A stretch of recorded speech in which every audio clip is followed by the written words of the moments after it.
Hi, my name is Andy Berman. I'm the Chief of Pulmonary and Critical Care Medicine at Rutgers, New Jersey Medical School, University Hospital in Newark, New Jersey.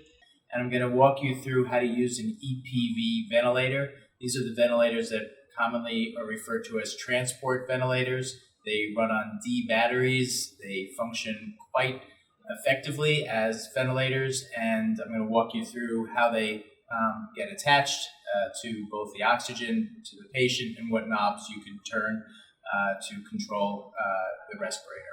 We're going to start. We need 50 psi tubing, and if you look at the cylinder, we have the usual top part, which is the flow part. Flow is usually what we're adjusting when our patients come in on nasal cannula. This blue hub over here is what the oxygen supply companies use to fill the canister. We're going to use this, the 50 psi part. And so you take your special tubing, and we're going to hook it in.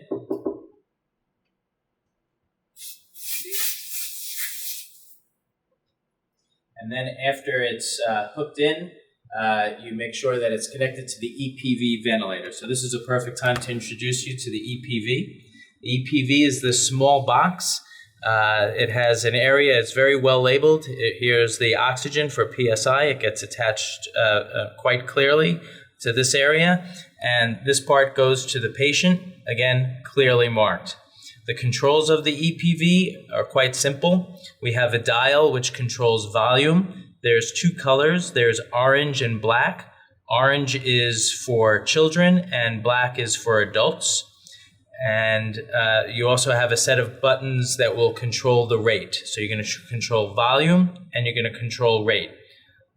Up and down for increase and decrease. If you're using this for a child, you'll press the orange button up on top, and for an adult, you press the black button on the bottom. Just to show you its guts, we're gonna just open the area where we store the battery.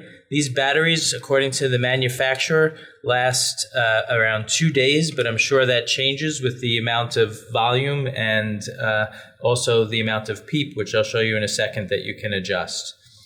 The instructions of how to use it are also nicely placed on this panel. So the part that goes to our patient is shown here, and this will go through a filter. It goes through a special EPV tubing, which comes with the, it has to be specifically for the ventilator. Ends in a PEEP valve, which goes from 5 to 20, and then connects to the endotracheal tube of the patient, and we'll use this bellows as our patient.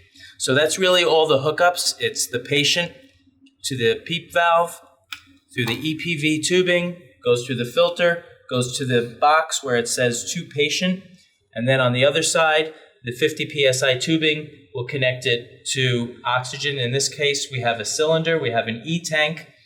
Obviously, this is not the way that we would want to have prolonged mechanical ventilation with these devices. This would last, say, about an hour and a half if we were using a cylinder. And the idea would be that you would attach this to wall oxygen. Okay, so let's play this out. You have your patient endotracheal tube in. They've hooked up to the box. The first thing that we're going to do is we're going to turn it on. Just push it down with a little pressure, and the device goes off. Okay, what we're going to do now is we're going to set our volume. So if we say 480 cc's, perhaps a little too high for our patients with ARDS, but we'll use that number because you could see the volume going in and out of the bellows. I've set the volume at 480. Remember, I'm using this for adults, so I'm looking at the black area.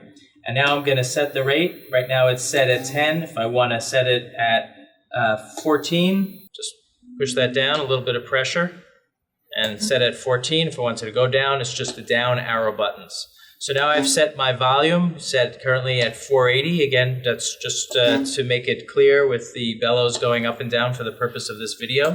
And the rate is at 14. And you can see for this, this simulated system that the peak airway pressure is 33, so it's getting pretty high.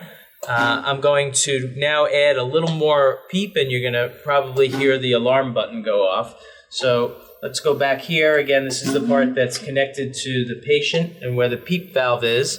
It's currently at 5, so I'm just going to dial this up to 10. Maybe I'll even go as high as, there you go.